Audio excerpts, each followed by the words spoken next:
Imagine, the man you loved for 9 years throws you out in the middle of the night with nothing but a crumpled $50 bill. You walk into the storm thinking it's the end of your life, but that same 50 becomes the ticket to $10 million. Sounds like a dream, right? But when he finds out, he comes back demanding half. What happens next?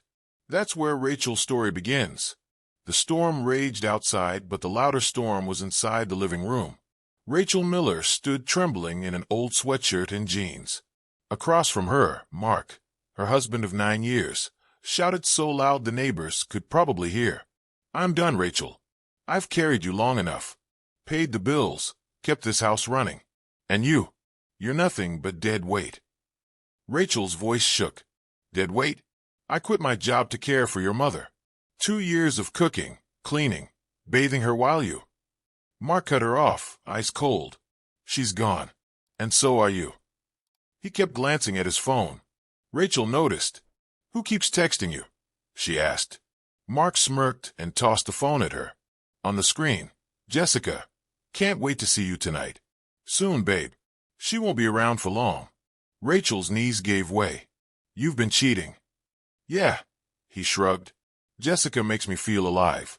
You don't." He threw her clothes in a pile by the door, pulled out his wallet, and tossed a crumpled 50 at her feet. "Here, that's what you're worth."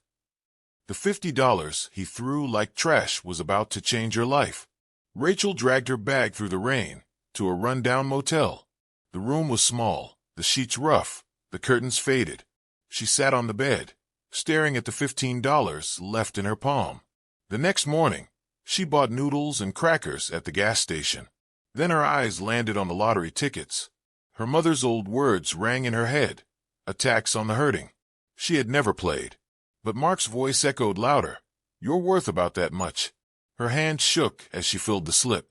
6, the month of their wedding. 12, the day. 19, her age when they met. 27, the house number she was thrown out of. 2, for the years she cared for his mother. And 14, the Powerball. That night, the numbers rolled out live on TV. 6, 12, 19, 27, 2. Her chest pounded. Then the Powerball 14. $10 million. She had won. But what if Mark found out? Rachel signed the ticket, sealed it away, and called a lawyer. Linda Carter listened carefully, then said, "You were separated before you bought the ticket. That matters. We'll claim it through a trust. But stay quiet. No mistakes." Rachel agreed. But the very next day, a note slid under her motel door. "R.A., I heard something. Call me. Tasha." Her chest tightened. Somebody already knew. Rachel moved into a modest one-bedroom through the trust. She bought a scratched old sedan. She cooked simple meals, volunteered at a shelter, tried to breathe again. But one evening, a black SUV waited outside her building. The window rolled down. Mark leaned out, grinning. "Hey, R.A., we had a rough patch, but we're married. If something good came your way, that's half mine." Rachel's voice was steel. "You threw me out. Before I bought anything. You get nothing." Mark stepped closer, smile twisting. "You'll regret this. My lawyer will reach out." He slipped a business card into her hand and drove off. Days later, court papers arrived. Mark had filed for half. Words like marital share and unjust enrichment were splattered across the complaint. Rachel rushed to Linda's office. They spread the papers on the table. "He's bluffing," Linda said. "Ohio isn't community property. We have the separation date, proof of infidelity, the motel recording, even the $50 story. We'll bury this." Rachel nodded. "Then let's fight." The courthouse echoed with footsteps and nerves. Rachel wore a plain navy dress. Across the hall, Mark waited in his slick new suit. Smug smile plastered on his face. His lawyer spoke first, painting him as a devoted husband who supported a lazy wife. Rachel's fists clenched, but Linda gave her a quick squeeze, hold. Then Linda rose. Calm. Precise. She laid out the timeline. The texts. The affair. The night he threw her out with a 50. She didn't shout. She didn't need to. Mark stared across the aisle, mouthed one word, half. Rachel mouthed back. Nothing. The judge looked over the papers and said, "We reconvene next month. No distributions until then."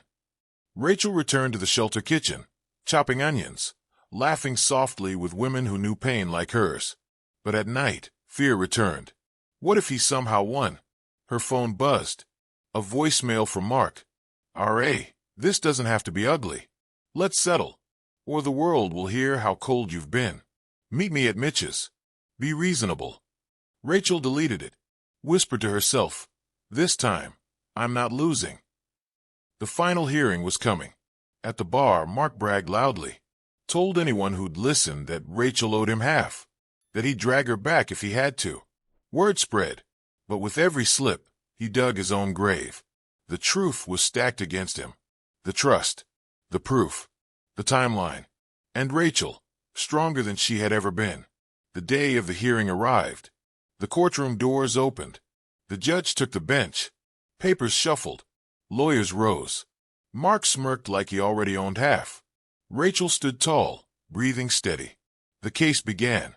And just as the argument started, the story cut to black. Because the real twist is still to come.